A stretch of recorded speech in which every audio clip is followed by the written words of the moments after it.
A kú ojúmọ́ o. Mo láyọ̀ láti kí wa káàbọ̀ sórí ètò ọ̀run ṣíṣí ti òní. Òní ni ọjọ́ àìkú, ọjọ́ 7 oṣù karùn-ún, ọdún 2023. Ìwé ọ̀run ṣíṣí yìí ni a ti ọwọ́ bàbá wa nínú Olúwa, olùṣọ́ àgùntàn Énọ́kù Adéjàre Adébóyè kọ. Àkórí ẹ̀kọ́ wa tòní ni òǹbùgá nínú ìjọ. Òǹbùgá nínú ìjọ. Bíbélì kíkà wa wà nínú ìwé Kọ́ríńtì kínní, orí 11, ẹsẹ̀ 18 sí 22. Àkọ́sórí wa la ó rí nínú ìwé Ìṣe àwọn Àpọ́stélì, orí 4, ẹsẹ̀ 22, tí ó wí pé ìjọ àwọn tí ó gbàgbọ́ sì wà ní ọkàn kan àti inú kan. Kò sì sí ẹnìkan tí ó pe ohun kan nínú ohun ìní rẹ̀ ní ti ara rẹ̀, ṣùgbọ́n gbogbo wọn ní gbogbo nǹkan ṣọ̀kan. Àlàyé bàbá wa ni èyí. Ìwà kan tó ṣẹ̀ṣẹ̀ rápálá wọ inú ìjọ ní àìpẹ́ ní kí a máa bùgá sí àwọn ọmọ ìjọ yòókù.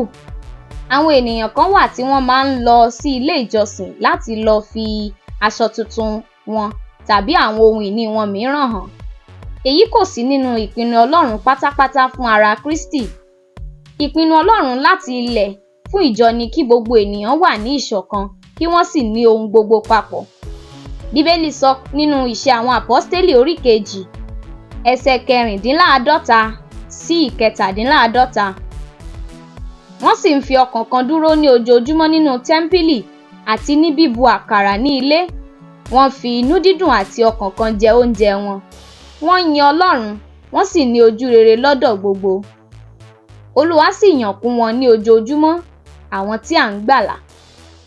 Ìdí tí ìjọ kò fi dàgbà bí ó ti yẹ kí ó rí ni pé kò sí ìṣọ̀kan ọkàn.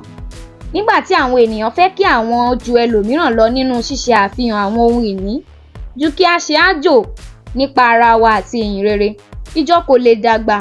Ìdí tí a kò fi jèrè gbogbo ayé fún Kristi ni pé ìjọ ò wà ní ìṣọ̀kan. Ẹ̀mí mímọ́ kì í rìn ní àárín àwọn ènìyàn tó pínyà.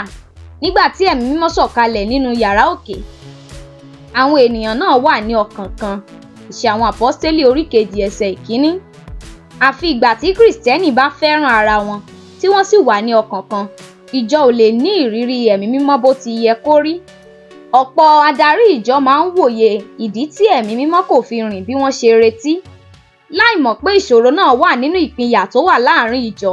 Àwọn olùṣọ́ àgùntàn kan máa ń fiyè sí àwọn olówó nínú ìjọ.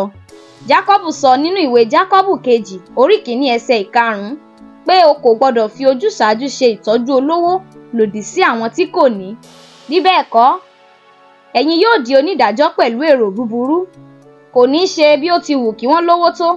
Kò yẹ kí a máa yìn wọ́n pé wọ́n bùgá nínú ìjọ, ṣùgbọ́n dípò èyí kí a bá wọn wí.